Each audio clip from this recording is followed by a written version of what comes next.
Welcome to the show, everybody. This is your boy Lo Jackson coming to you live on the Only You podcast. This is a podcast where I like to do book reviews based on psychological, self-help, or any areas I believe that would help somebody become better, wealthier, stronger, more uplifted, to be somebody you weren't yesterday and maybe somebody new today. Today I'm thinking about a book that I came across. This book was actually the inspiration to the 2006 movie, The Secret. Subsequent was the book, and with the same name. I guess it was Rhonda Byrne, the author of The Secret, and she let everybody know that the exposure to the book I'm going to read to you today was her inspiration, and that book is The Science of Getting Rich. And I chose this book today because it isn't just a book about getting rich, it's also a book about just self-development and kind of really understanding how you become a better person when you're suffering from addiction or terrible habits or habits that you just want to get rid of or break and set yourself free and overcome boundaries that have been setbacks in your past, and remember, it's called the past for a reason because that's where we want to leave everything. Rhonda Byrne also wrote a book called The Power, and I think I read The Secret in 2010. But I remember when I read the book, The Power, it was so powerful. I'm telling you, it tells a story in that book about a young boy dying of cancer and how his dad gave him this rock to hold on to and to clench it when he was in pain. And in reality, I can't remember honestly if it said that the boy would feel better, if he had that rock to hold on to. And I remember that it wound up curing him, or I believe, it wound up curing him. But that was my whole life started to change back then. I really didn't realize reading books could be so powerful. And that's why, some governments were banning being able to read books, because it actually made the people smarter and more educated, because life's about educating yourself. So I wanted to tell you that The Science of Getting Rich was written by a gentleman named Wallace Wattles. Wallace was born in 1860. He was an American New Thought writer, which the New Thought movement started in Chicago. And Wallace Wattles remains personally somewhat obscure, but his writing has been widely quoted and remains in print in the New Thought and self-help movements. His daughter, Florence Wattles, described her father's life in a letter that was published shortly after his death in the New Thought magazine, and it's called Nautilus. And it was edited by Elizabeth Town, but the Nautilus had previously carried articles by Wattles in almost every issue, and Town was also his publisher for his book. Florence Wattles wrote that her father was born in the U.S. in 1860, received little formal education, and found himself excluded from the world of commerce and wealth. According to the 1880 U.S. federal census, Wallace lived with his parents on a farm in Nunda Township, McHenry County, Illinois, which that's up by Chicago, I believe, and worked as a farm laborer. His father is listed as a gardener and his mother as housekeeper. Interesting. Wallace is listed as being born in Illinois, while his parents are listed as being born in New York, which that was a common theme back then because everybody came through, Ellis Island. No other siblings are recorded as living with the family. According to the 1910 census, Wattles was married to Abby Wattles, 47. They had 3 children, Florence, Russell, and Agnes. It also shows that at the time, Wallace's mother, Mary Wattles, was living with the family at the age of 79. Back then, that was a huge feat to live that long. Florence wrote that he made lots of money, and that she's talking about her father, remember, Wallace, the one who wrote the book I'm getting ready to share with you. He made lots of money and had good health except for his extreme frailty. In the last 3 years before his death, Wattles died on February 7th, 1911 in Ruskins, Tennessee, and his body was transferred back to Elwood, Indiana. As a sign of respect, businesses closed throughout the town for 2 hours on the afternoon of his funeral. His death at 51 was regarded as untimely by his daughter.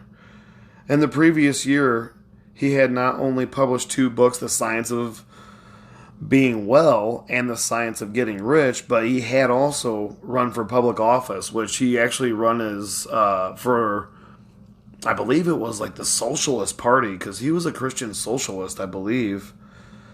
Thank you guys for listening. This is the Only You podcast, and this is your boy Lo Jackson. I'm coming to you live.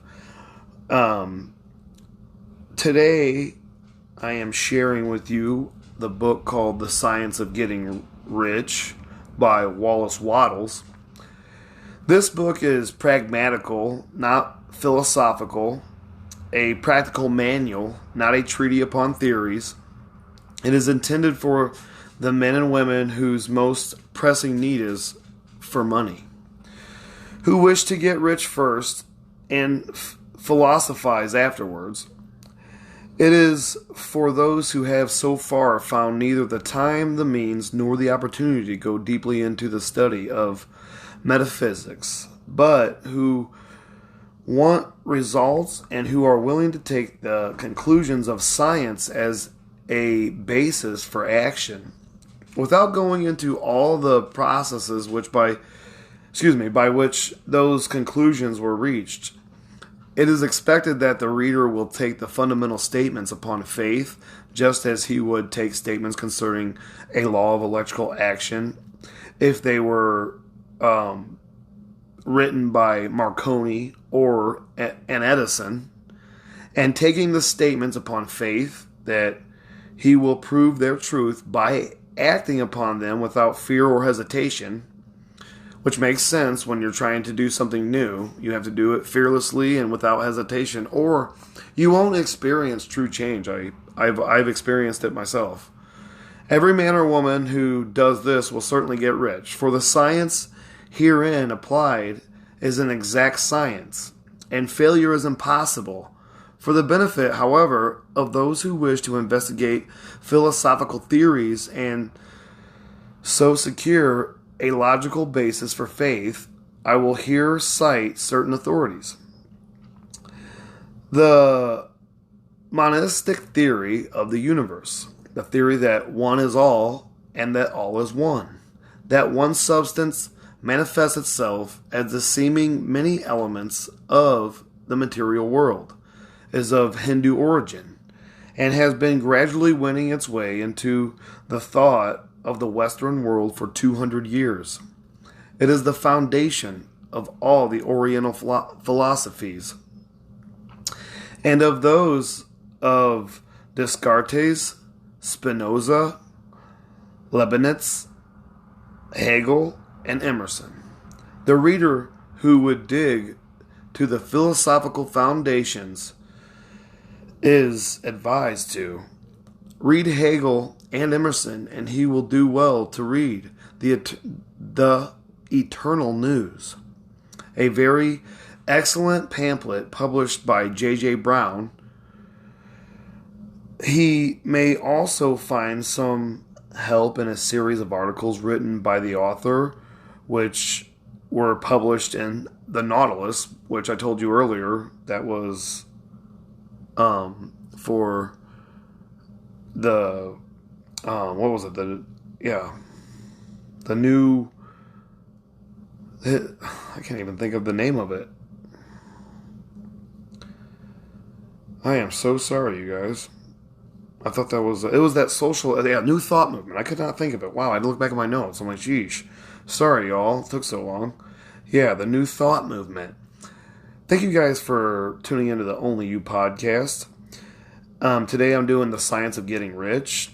In writing this book, I have sacrificed all other considerations to plainness and simplicity of style so that all might understand. The plan of action laid down herein was deduced from the conclusion of philosophy. It has been thoroughly tested and bears the supreme test of practical experiment. It works.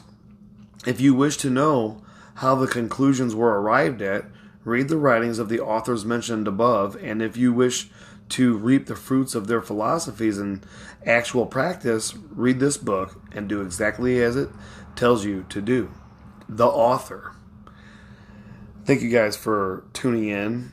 The Science of Getting Rich. I just couldn't believe that this book sparked The Secret. I thought that was so exciting when I read that.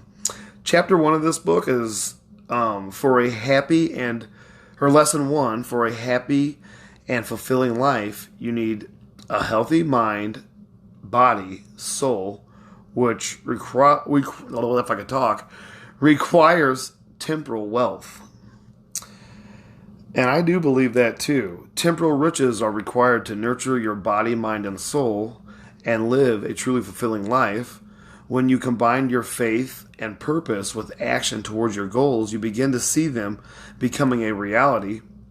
Utilizing your talents will lead to greater growth towards making your dreams come true.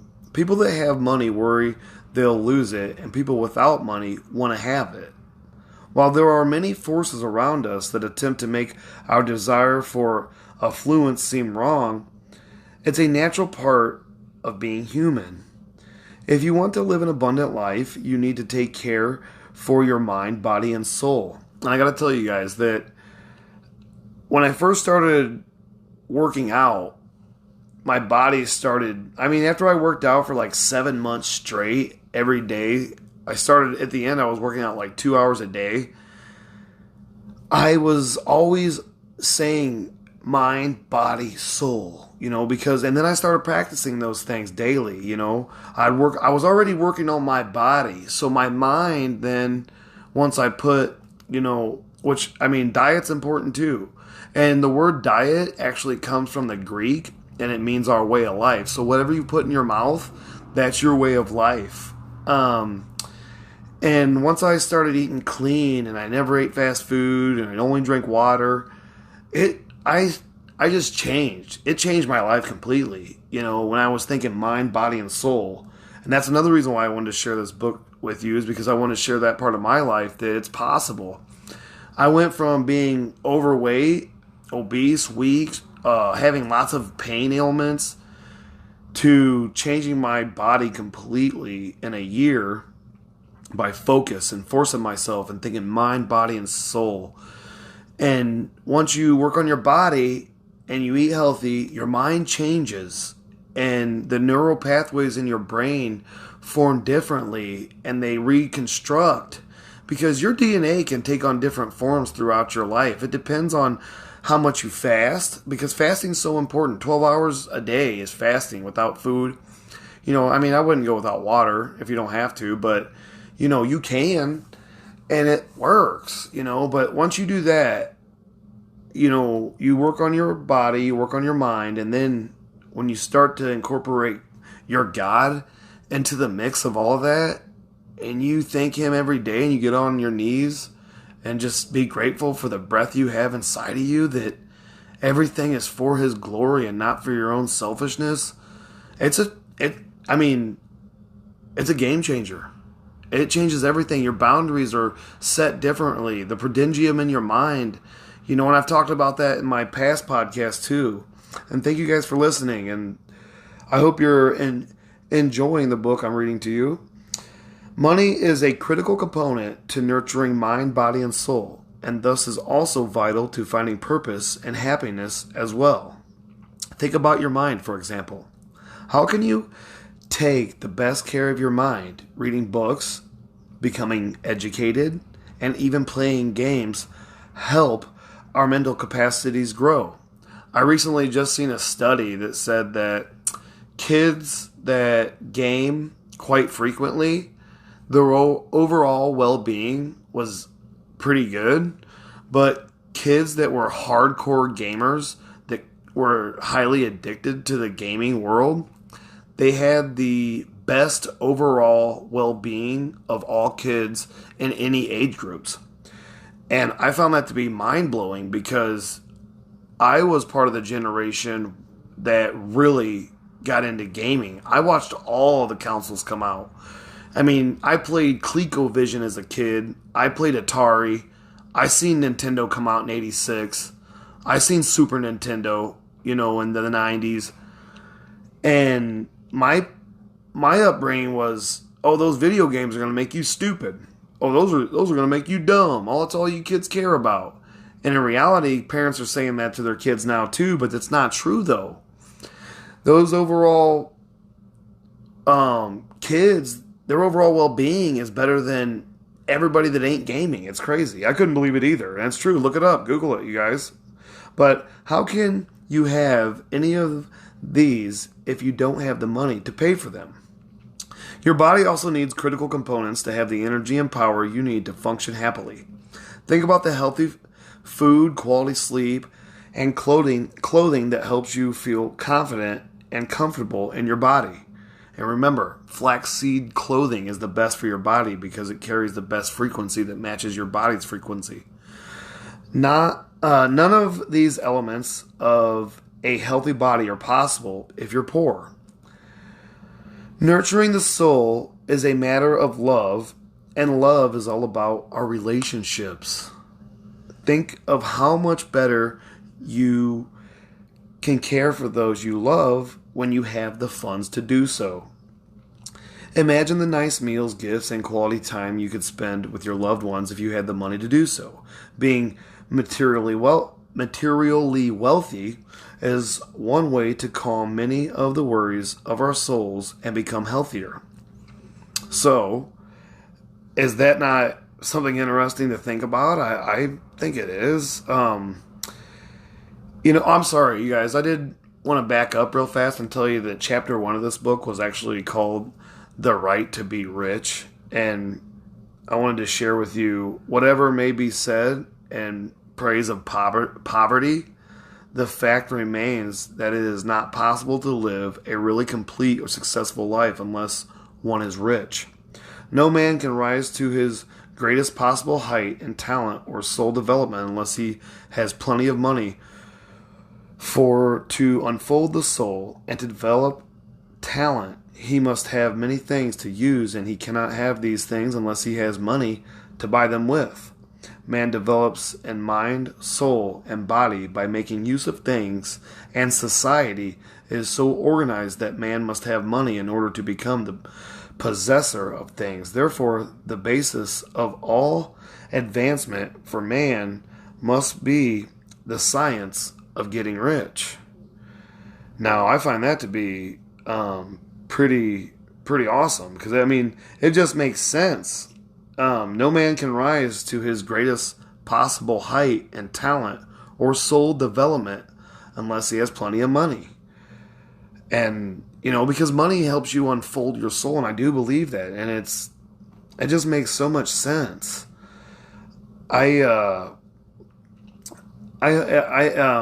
Chapter 2 of this book, there is a science. There is a science of getting rich. And the lesson is your specific talents are another key element to progress. And by using them, you can encourage others to reach their dreams too. Visualization is a powerful tool to help move us forward reaching our goals. When we envision what we want and how it will feel to attain it, then we will make that vision a reality. But looking towards the future with hope isn't the only ingredient required for success. We also have to act. Without work, none of our dreams will become a reality. But putting in the effort isn't always easy. Often we fear that the circumstances aren't right for the work we want to put in. We think we don't have enough time, don't know enough, or are missing critical connections.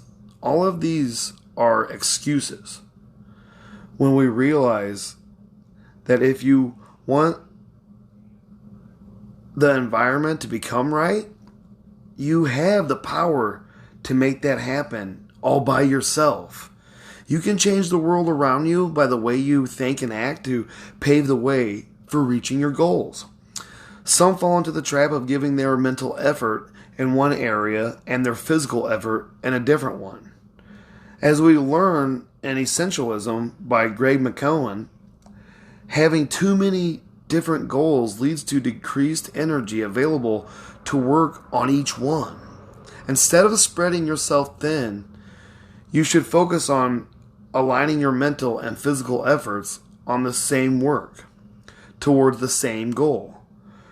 The more you succeed this way, the more additional success you will attract. And I do want to share this, and maybe I'm crazy, but I do have many sisters, and I've watched over time, and I've always felt like this, that after each one of my sisters, even other family members of mine, not just my sisters, but others, cousins too, aunts and uncles, not uncle, but,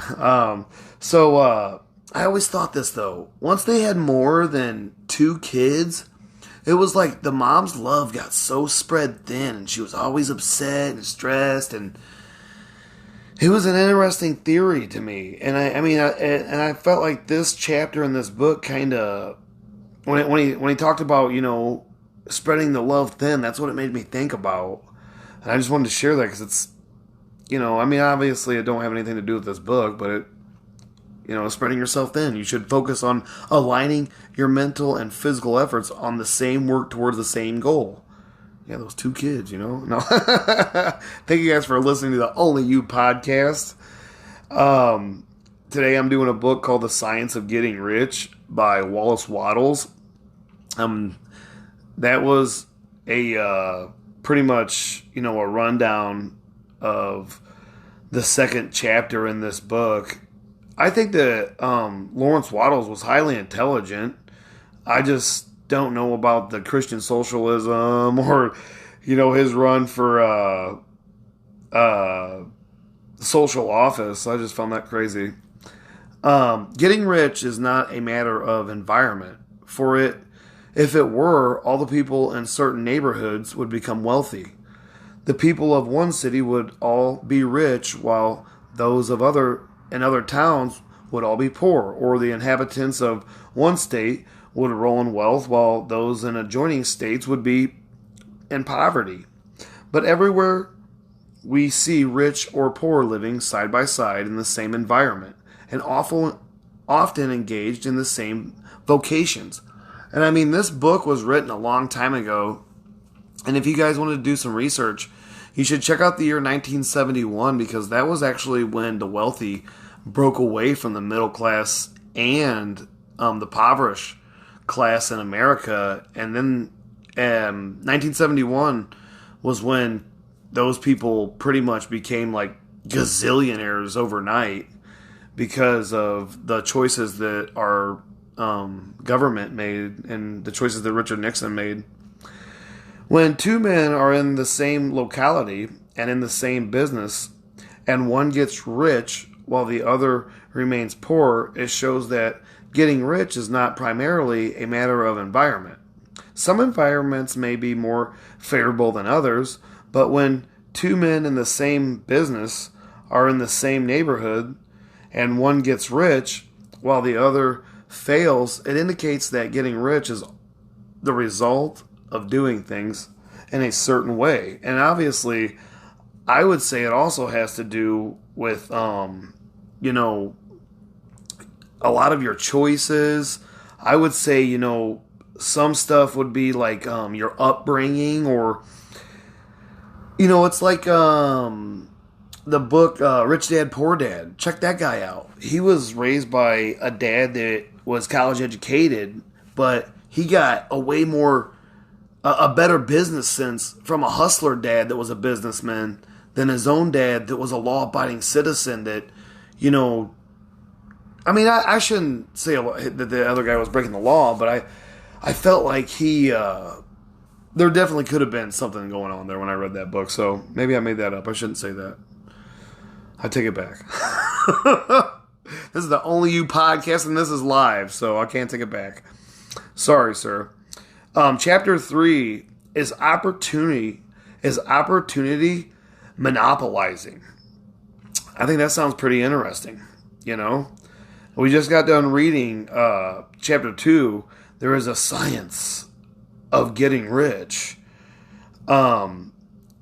So, is opportunity monopolizing? No, man. No man is kept poor because opportunity has been taken away from him. Because other people have monopolized the wealth and have put a fence around it. Yeah, money's endless, for real. You may be shut off from engaging in business in certain lines, but there are other channels open to you. Probably it would be hard for you to get control of any of the great railroad systems. That field is pretty well monopolized, but the electric railway business is still in its infancy and offers plenty of scope for enterprise. And it will be but a very few years until traffic and transportation through the air will become a great industry, and in all its branches will give employment to hundreds of thousands and perhaps to millions of people. And that's pretty much almost going on right now as we speak. Don't you think? And I mean, here's a rundown of chapter 3. Our society has engineered much of daily movement out of our lives, and we need to get it back. Imagine two circles that overlap in the center, also known as a Venn, V-E-N-N diagram. One circle is your talents. The other circle represents what you enjoy doing or your passions. Identifying the overlap between your talents and passions is critical to effectively acting to reach your goals. Remember, mind, body, and soul at the chapter 1. As you continue to follow what you love to do, recognize that you are progressing, even if it's in small amounts. And, you know, another great read is Atomic Habits. And he talks about, in that book, about becoming 1% better every single day. If you did 1% better every day for 365 days, in 1 year, you'd be completely changed. If you got up every day and said, and looked in the mirror and was like, you're the most gorgeous, sexy bod I've ever seen every single day for a whole year, that would be doing the 1% every day. You would be building your confidence. You would be building your self-esteem. That's 1% every day. Check it out. And check that book out, Atomic Habits. It'll blow your mind. The more you identify the sweet middle ground between your passions and talents, the better you will become at it. With consistent effort, you will develop a habit of success by your faith and work. And thank you guys for tuning in. And today I'm doing The Science of Getting Rich by Wallace Wattles.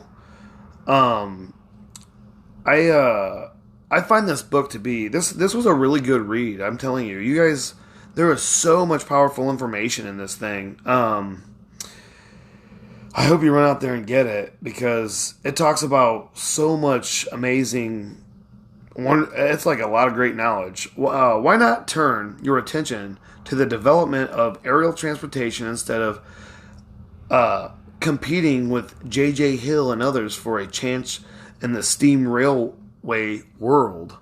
Robert Fulton actually invented the first steam engine, by the way.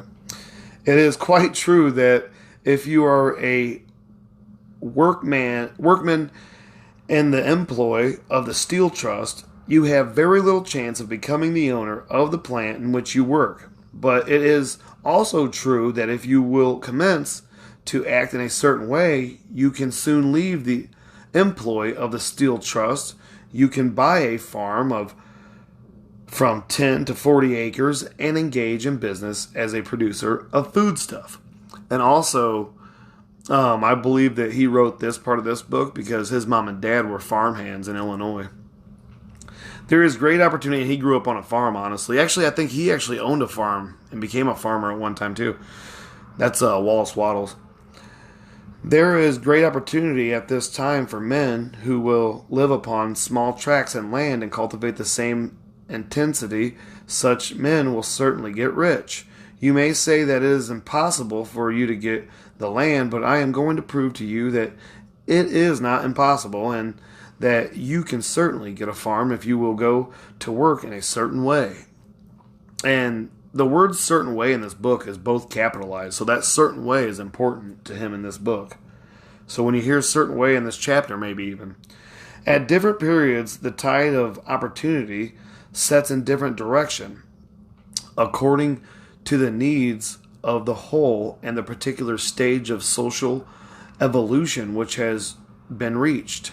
At present in America, it is settled towards agriculture and the allied industries and professions.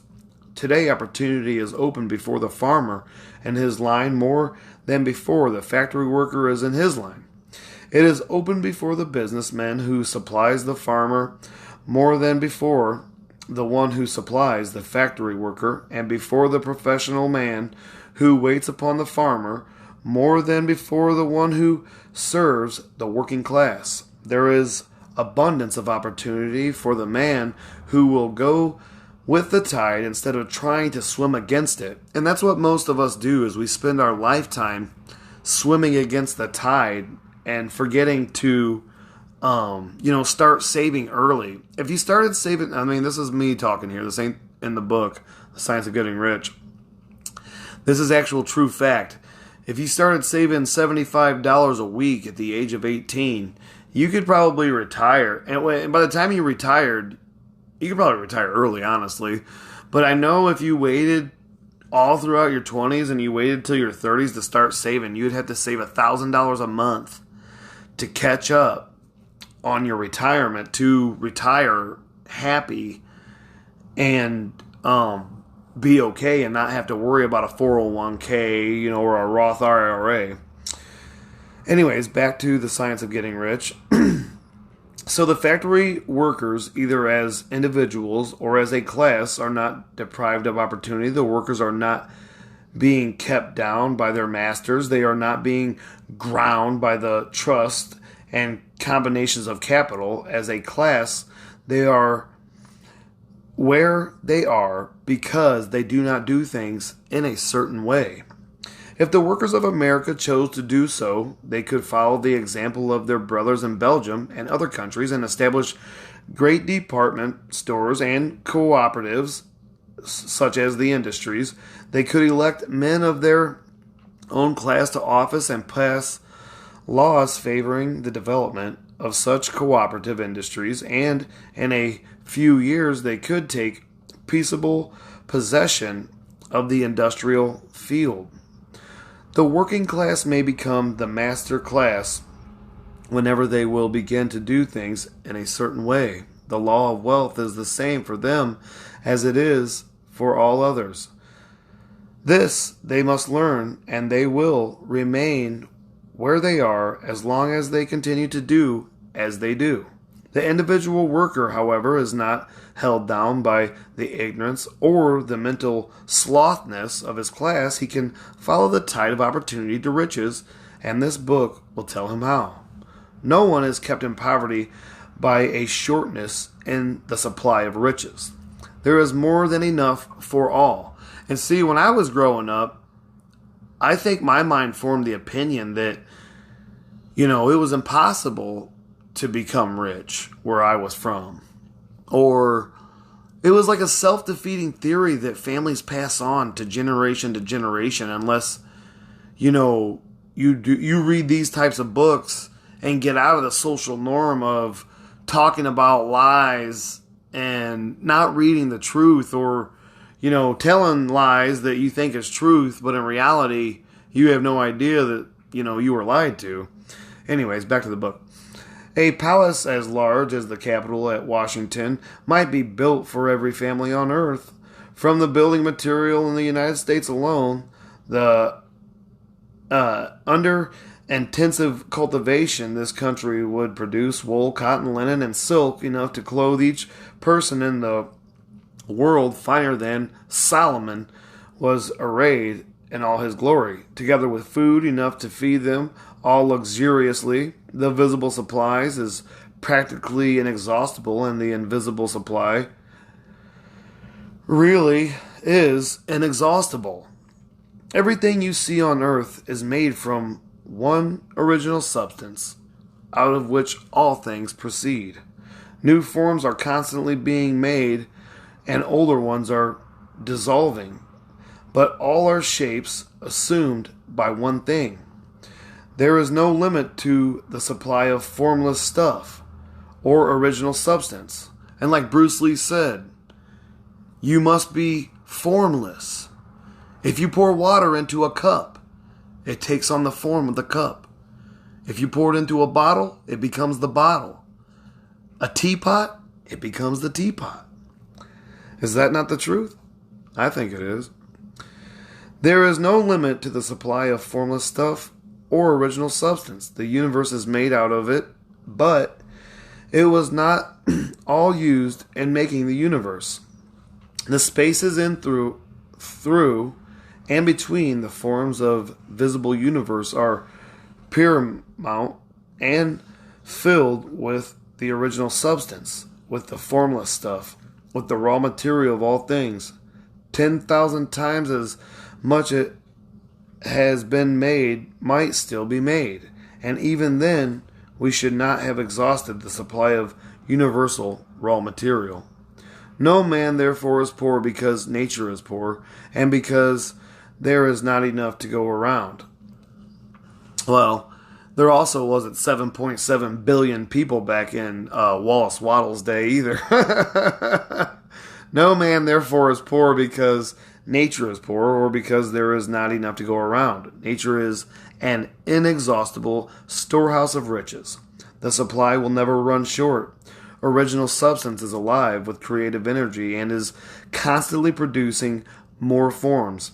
When the supply of building material is exhausted, more will be produced. I know it used to be that we made houses out of nothing but wood and those types of materials. Now we're making houses out of recycled plastic and metal. I think they use metal studs now for the whole entire house. I find it so interesting. And I find this interesting. I've thought about this often in my life, that all of us live in little square boxes our entire lives. I find that to be very crazy. When the supply of building material is exhausted, more will be produced. When the soil is exhausted, so that foodstuff and materials for clothing will no longer grow upon it, it will be renewed, and more soil will be made. When all the gold and silver have been dug from the earth, if man is still in such a stage of social development that he needs gold and silver, more will be produced from the formless. The formless stuff responds to the needs of man. It will not let him be without anything that is good. This is true of man collectively. The race as a whole is always abundantly rich, and if individuals are poor, it is because they do not follow the certain way of doing things which makes the individual man rich. The formless stuff is intelligent. The formless stuff is reading books, you guys. This is the Only You podcast, and I'm reading this book called The Science of Getting Rich by Wallace Wattles, and it's a bomb-ass book. Get out there, check it out, read it. It is stuff which thinks.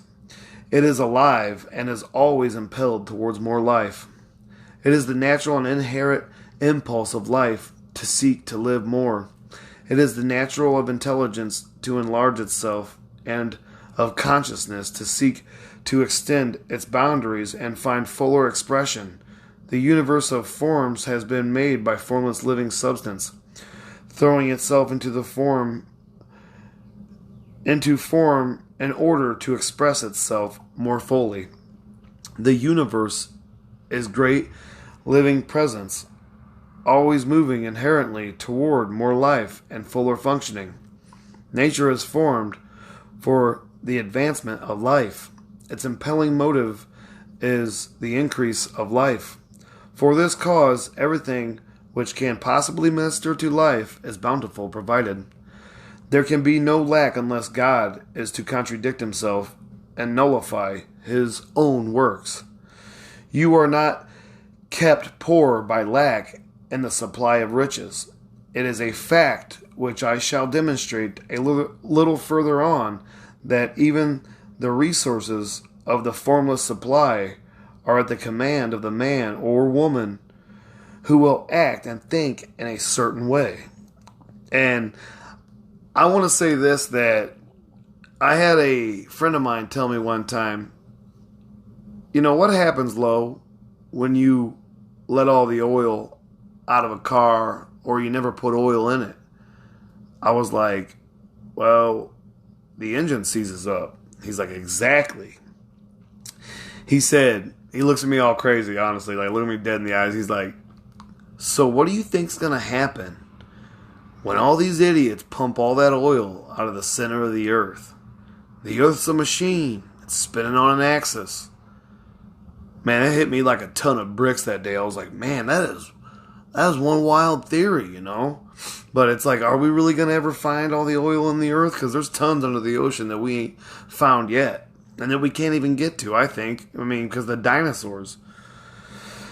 But, moving on. I thought that was important to share, you know? Because it's real. It's real talk. So, thank you guys for listening to the Only You podcast. The first principle in the science of getting rich. Thought is the only power which can produce tangible riches from the formless substance. The stuff from which all things are made is a substance which thinks, and a thought of form in this substance produces the form. Original substance moves according to its thoughts. Every form and process you see in nature is the visible expression of a thought in original substance. As the formless stuff thinks of a form, it takes that form. As it thinks of a motion, it makes that motion. That is the way all things were created. We live in a thought world, which is part of a thought universe. The thought of a moving universe extended throughout formless substance, and the thinking stuff moving according to that thought took the form of systems of planets and maintains that form. Thinking substance takes the form of its thought and moves according to the thought. Holding the idea of a circling system of suns and worlds, it takes the form of these bodies and moves them as it thinks. Thinking the form of a slow-growing oak tree, it moves accordingly and produces the tree. Though centuries may be required to do the work. And creating the formless seems to move according to the lines of motion. It has established the thought of an oak tree. I gotta back up for a second. And creating the formless seems to move according to the lines of motion. It has established the thought of an oak tree does not cause the instant formation of a full-grown oak tree, but it does start in motion the forces which will produce the tree along established lines of growth. Every thought of form held in thinking substance causes the creation of the form. by always, or at least generally, along lines of growth and action already established. The thought of a house of a certain construction, if it were impressed upon formless substance, might not cause the instant formation of the house, but it would cause the turning of creative energies already working in trade and commerce into such channels as to result in the speedy building of the house. And if there were no exiting channels through which the creative energy could work, then the house would be formed directly from primal substance without waiting for the slow process of organic or inorganic world. No thought of form can be impressed upon original substance without causing the creation of the form. Man is a thinking sinner and can originate thought. All the forms that man fashions with his hands must first exist in his thought. He cannot shape a thing until he has thought that thing. And so far man can confine his efforts wholly to the work of his hands. He has applied manual labor to the world of forms, seeking to change and modify those already existing. Is this book not a good book, you guys? I gotta tell you, I loved reading this book just for the fact of how he just dives so deep. And when I hear how the words that he puts together in this book, you can tell that people like Nikola Tesla, Thomas Edison, Alexander Graham Bell, you could tell that these people were using this book and using formless intelligence to, gain great knowledge and putting, knowledge into works with their hands. You guys, I work in the robot world, honestly, and I have seen things that men have created that just blow my mind. Robots moving at the speed of light that are assorting, your boxes of food that you get at the store. I've seen so many things that, when they talk about, artificial intelligence, that's what they're going to start teaching our children at schools now, because the Industrial Revolution has been formed and schools were formed to teach us as people how to clock in and clock out, but also to gain the knowledge we needed to help to run these companies. And now that we have run these companies, we're coming up against, huge economies like China. And China, Iran, and all those all those countries over there, they're up to something right now that it's supposed to end the Industrial Revolution, and it's supposed to become the mega economy of the world, and they're going to shut the United States out.